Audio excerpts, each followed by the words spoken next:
63 vjeçarja me iniciale TP nga Tetova ka denoncuar një vjedhje të dhunshme e cila ka ndodhur mbrëm gjysmore pas mesnate në shtëpinë e saj në rrugën Gjorgje Petrov në Tetov. Pasi që ka dëgjuar zëra në dhomën tjetër të shtëpisë, ajo është zgjuar nga gjumi duke menduar se është vajza e saj, por kur ka ndezur dritën ka vërejtur 2 persona të panjohur, të cilët po kërkonin në hapësirat e shtëpisë, pas çka njëri prej tyre e ka kapur për dorë, përderisa tjetri ka marrë çantën e cila është gjendur në tavolinë, në të cilën ka pasur rreth 2500 denarë dhe shumë dokumente personale.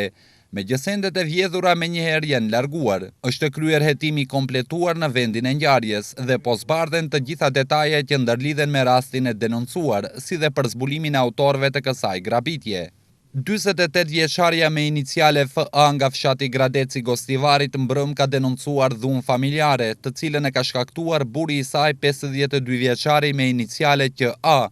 Pas një zënke të shkurtër verbale dje pas dite, QA disa here ka goditur me grushta në fytyrë dhe kokë, ndërsa më pas me kokë dhe grushta e ka goditur edhe djalin e tyre, i cili ka provuar që t'i ndajë. Më pas ka dal nga shtëpia në obor dhe me një shkop prej druri ka dëmtuar veturën e tij të tipit BMW. Me njëherë pas denoncimit të rastit ajo është arrestuar, ku fillimisht i është dhënë ndihmë mjekësore në spitalin e Gostivarit dhe më pas është mbajtur në stacionin policor në Gostivar për zbardhjen e plotë të rastit. Ndryshe, sipas tregimit të 48 vjeçares, FA tani më një kohë të gjatë është përballur me probleme psikike. Mbrëm rreth orës 19 në rrugën e Ilindenit në Tetov, deri më tani një veturë e panjohur ka goditur kombësoren 27 vjeçare me iniciale AM nga Gradeci dhe me njëherë ka lëshuar vendin e ngjarjes. Nga goditja me veturë, këmbësorja ka marrë lëndime trupore dhe është dërguar në spitalin klinik të Tetovës, ku i është ofruar ndihmë mjekësore dhe më pas është lëshuar në shtëpi.